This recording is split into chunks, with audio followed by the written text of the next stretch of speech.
What's going on, everybody? Welcome back to another episode of the TKR podcast, post-game edition. I'm Chris Nalwasky here with Craig Epstein. Rutgers coming off of, season opening win, 22-21 against Boston College. I don't want to toot my horn or anything, but I was pretty damn close to my prediction. I had Rutgers winning 21-20. I mean, you can't get any closer than that. Chris, what are the lottery numbers going to be tonight? What are the lottery numbers? Yeah. I wish I play a lottery. Maybe I should tonight. Maybe I should just go to the store real quick and grab some lottery tickets. Who knows? I think we talked about earlier. I think Craig also predicted a win. Different score, but yeah. So you're watching the podcast with maybe the only two writers that predicted a Rutgers win today. So listen, some people know and some people don't. What are you gonna do? What are you gonna do? It just means we're the best out there, right? So that's right. All right. So, let's get started real quick. Craig, man, just, really quick, what are your overall thoughts on the win here today for Rutgers? Oh man, what a game. That was just crazy. I mean, first half, but there was almost there's the good and the bad to this game. Obviously, because Rutgers won, we're mostly going to focus on the good. We're going to focus on that 96-yard drive at the end, which really, you could probably pinpoint that's where the season begins. Because if Rutgers ends up having a better season than I guess we expected, because a lot of us picked 3-4 wins, but if Rutgers ends up surpassing expectations, that'll be the moment that you look back and say, that's where things began.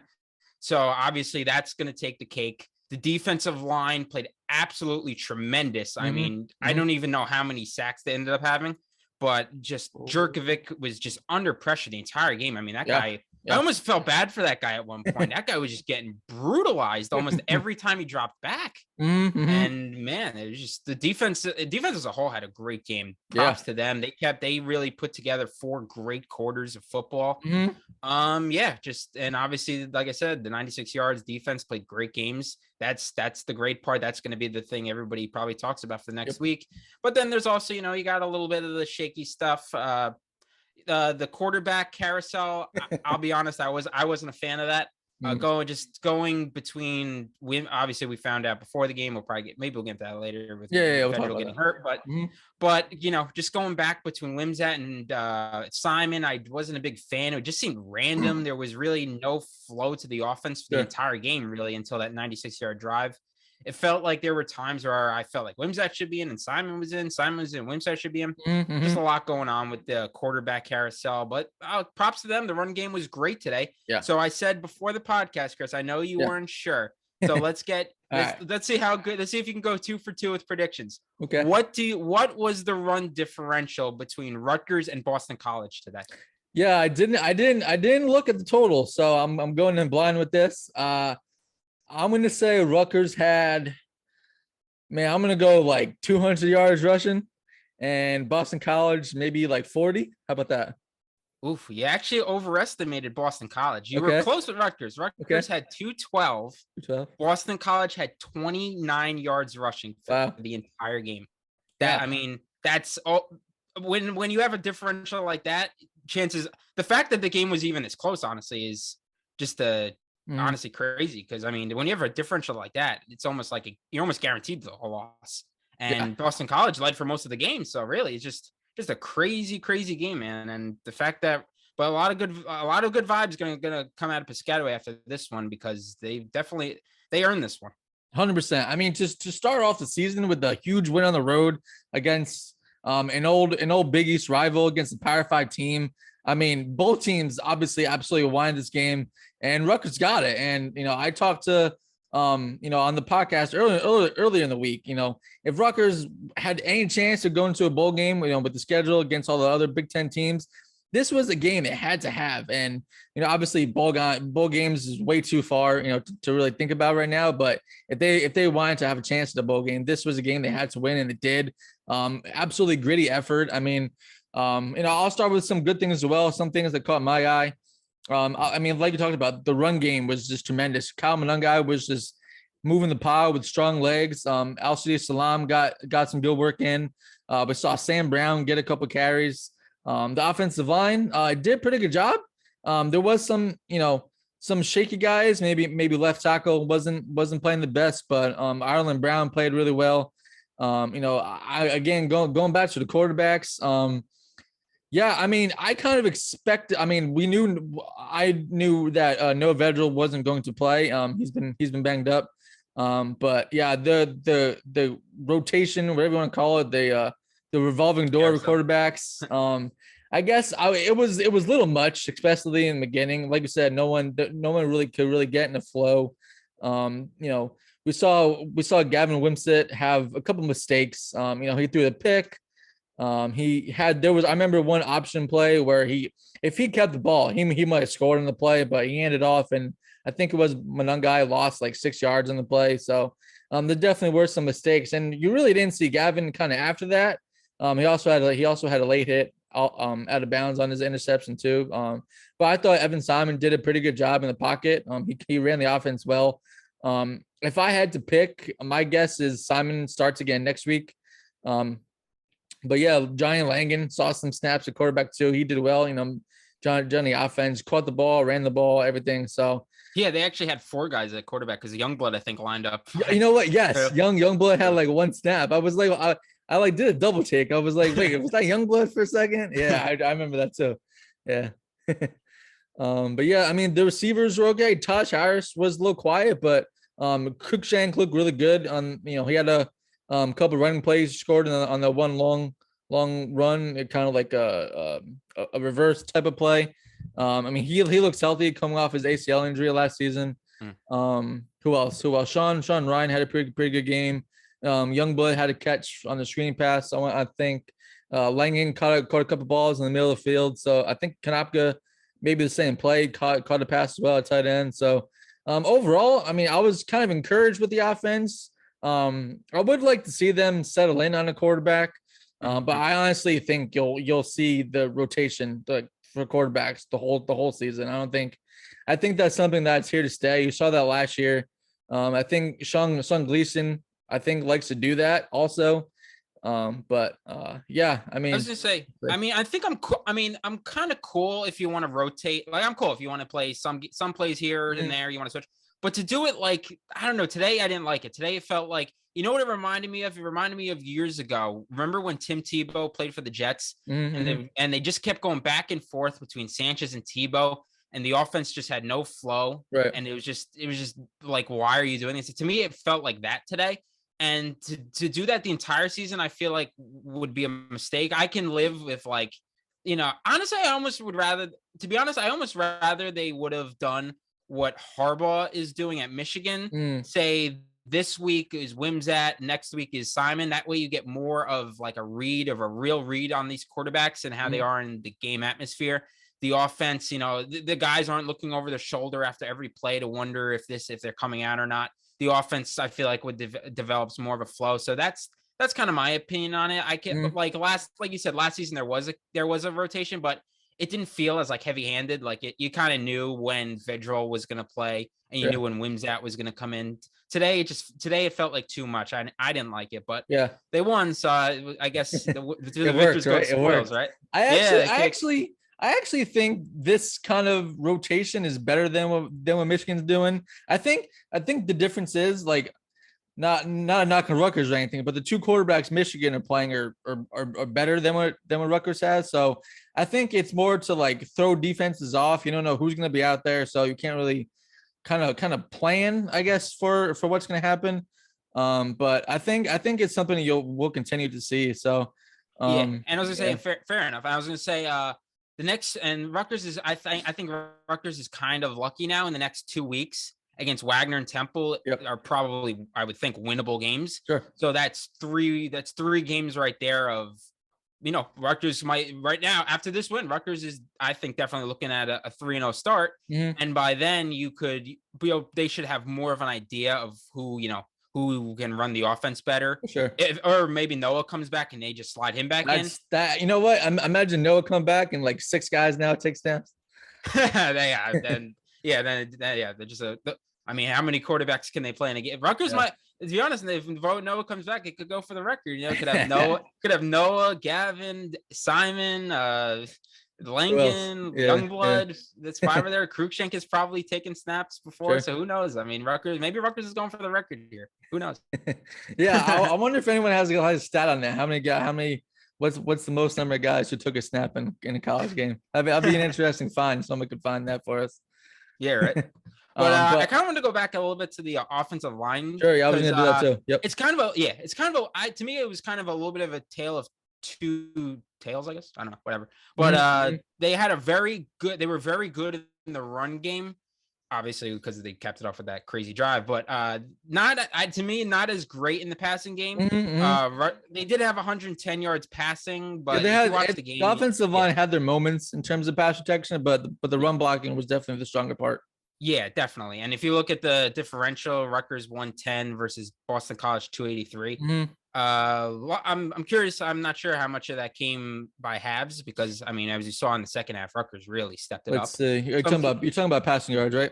Yes, passing yards. All right, I can actually check that real quick. Yeah. Give me half. Okay, second half. Second half. Boston College had 118 yards passing, and they had 165 in the first half. So pretty similar.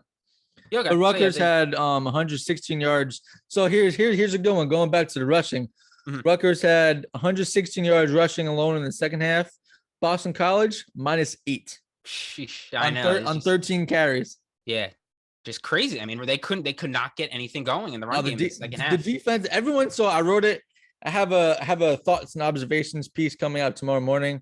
It's what I normally do after the games. The defense. I mean, you touched on it early at the beginning, but the defensive line played extremely well. This was the unit I believe I ranked second best on the team. Coming into the season. Yeah, I mean, a lot of guys played. Shano said they go 10 deep and. That's what happens. You saw what happens when a good, fresh, defensive line is at its best. I mean, guys were able to rotate, stay fresh, and a lot of guys played well. And Keontae Hamilton, he didn't have a lot of stats, but he was in the backfield hitting people. Ifan Major had a pretty good game. Let's see. I'm gonna check the stats real quick, actually. Yeah, and like I said, I mean, I think the biggest testament is that they kept them in the game all 4 quarters, as 100%. Opposed to I would think last year it kind of felt like Rutgers defense would come out and keep them in the game for a little bit, and it was up to the offense whether or not they wanted to stay in the game. And sometimes it did, sometimes it didn't. Today, I mean, the defense kept them in the entire game, and then they ended up having the 96-yard drive, and that was it. Yeah, I thought a nice or a key moment was when the Rutgers got when Boston College fumbled snap and Rutgers took over really close to the Boston College end zone, and they were able to get a touchdown after that. But yeah, going back to the D-line, I thought Wesley Bailey was phenomenal. He only had half a sack, but he had 2 more QB hurries. He showed really good explosion off the edge. Chris Nizian had 10 tackles, 8 solos. He wrapped up really well. I know a really big focal point this offseason was the linebackers for good reason. But Deion Jennings had a really good game. He had 6 tackles, all solo. Tackle for loss. Powell had a good game with 5 tackles. Yeah. Actually, Tyron Powell had 2 sacks. Yeah, I was going to bring his name up. I felt like he had a real good game. He felt like he was all over the place. Absolutely. I mean, if those guys can do what they did all season, that's extremely encouraging. The one key for them is to see how they hold up throughout the whole year. And obviously, it's only game 1. Behind them, actually, I mean, they were really inexperienced too, but behind them is just, a bunch of, I guess walk-ons and Austin Dean as well. So I think Jennings got hurt at one point in the second half. Yeah, but I think he came back. I want to say. Yeah, I think so. I did see Austin Dean play. I think he gave up a nice, a long pass to the tight end Takis, who had a really good game for Boston College. But yeah, I mean, just on defense, I was just really impressed with the defensive line and especially in the run game. They got like 11 hats to the ball, and they just couldn't get any. Boston College couldn't get anything going, and they really pressured Jerkovich. So a lot of people have been saying he's the future first-round pick next season. Yeah. And they really made him uncomfortable. He wasn't efficient at all. I mean, he had his good plays throwing to Zay Flowers, who was just phenomenal, really fast guy. He's really good. But I mean, I think Jerkovich only completed 56% of his passes. So. I mean, Rutgers made it uncomfortable, big hits, and I mean, the defense is really what I would say won this game for Rutgers for sure. Yeah, and I think just another aspect, I guess you can look at as maybe a positive or negative, depending on how you look at it, is Rutgers had 10 penalties today. That's true. 7 Yeah. in the first half. So they did clean it up in the second half, but 10 penalties is a lot of penalties. Obviously, probably a lot of it is first game jitters, not used to playing in games, but 10 penalties is definitely a lot, something you don't want to make a habit out of, because you are not going to survive that once you start Big Ten play. But they survived it today. I mean, Boston, you can look at it as Rutgers capitalized, they overcame it, or Boston College kind of fumbled away a good opportunity. They ended up having 5 penalties in that half, but as we saw, there was a lot of times where they had the ineligible man downfield. Yeah, that was like at least 3 times. Yeah. Yeah. So they were definitely sloppy too. So definitely a little bit of sloppiness on both sides. And just looking at the turnover differential, 1 for Rutgers, 3 versus Boston College. So like I said, when you got a run differential of 212 to 29 and a turnover differential of 3-1, chances are you're not going to win the game. And Boston College lost and Rutgers won. I'm actually glad he brought the turnovers. For whatever reason, I completely forgot the 2 interceptions. So yeah, Christian Braswell, he kind of flashed on his really good pick. He like kind of I think it looked like a zone defense on the play, and he sprinted back and made a really nice catch, falling backwards.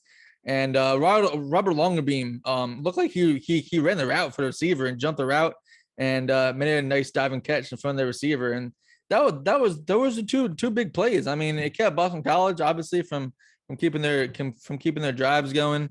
And those are obviously 2 huge plays again. So again, it goes back to defense playing well. I mean, right, if Rutgers wants to, stay in games, like the defense obviously is going to have to do that for Rutgers, and they absolutely did that today.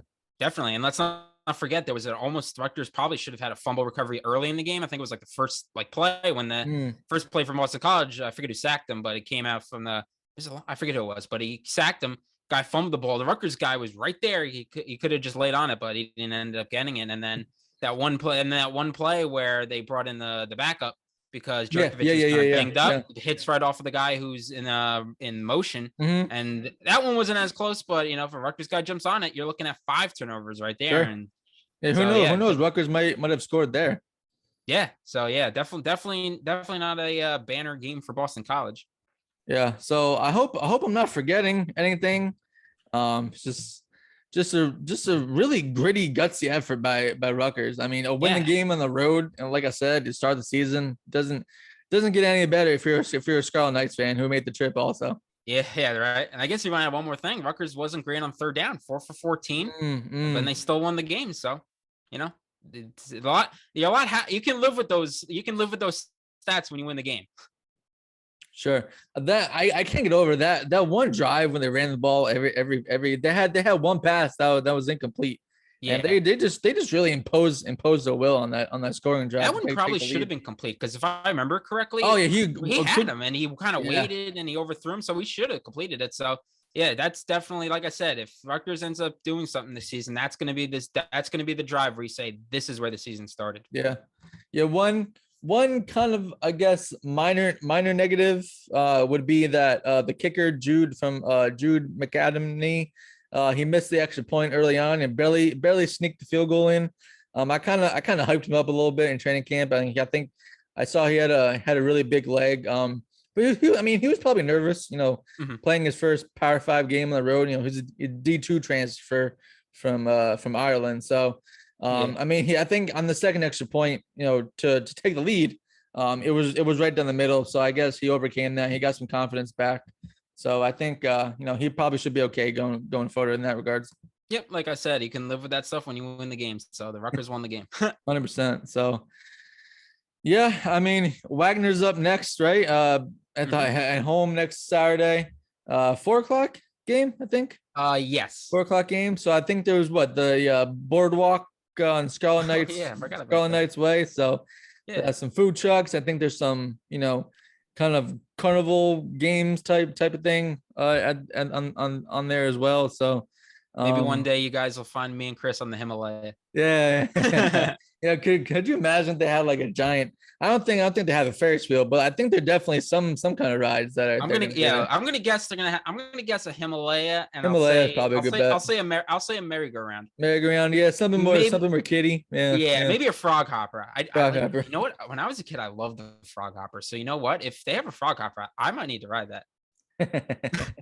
You're just gonna see little kids. You're gonna see little kids. You're gonna see and then Craig me in the not middle. even covering the game. Craig's going to be doing the frog hopper all day. Yeah, I'm just gonna be So yeah, our Richard Schneider, right? It's at the game, providing coverage. Me and Craig at home covering the game from home. I think Craig will be there next weekend, I believe. Yeah, right, boss. And then I'm gonna try to get out to Temple in a couple weeks. So Rutgers, I mean, this was a big win for Rutgers. Rutgers now has a very good chance starting the season at 3-0. After the Temple game in a couple weeks, the first game for Big Ten at the end of September is against Iowa, and Iowa only won 7-3 today. Yep. So I got a text. I didn't realize they were playing at the same time, and I got a text that Iowa was up 7-3 with two safeties and a field goal. And I thought it was like first quarter, second quarter. Wait, two safeties and a field goal? Yeah. Oh my God, that I didn't know. Yeah. Oh my God. Big Ten. I turned it on. It was 20 seconds left. It was only 7-3, and they barely won South Dakota State. Yeah, Lord. Two safeties and a field goal. Big Ten football, baby. Big Ten football. I mean, we know we saw what the Rutgers defense did today. If Iowa doesn't really have an offense that's up to par, so that's definitely a winnable game for Rutgers in a couple of weeks against Iowa. I mean, it's a couple of weeks away. Can't really talk about now, but just looking at what Iowa did today, I mean, it's possible Rutgers is 4-0 going to Ohio State. Listen, it's fun to dream after you start 1-0, right? Yeah, I mean, I guess we can talk about it. Maybe the team won't talk about it, but we can talk about it. That's right. So yeah, all right. Thanks everyone for listening, watching. We really appreciate it. It's another edition for the TKR podcast. Chris and Craig signing off. Thanks for listening. Have a good one.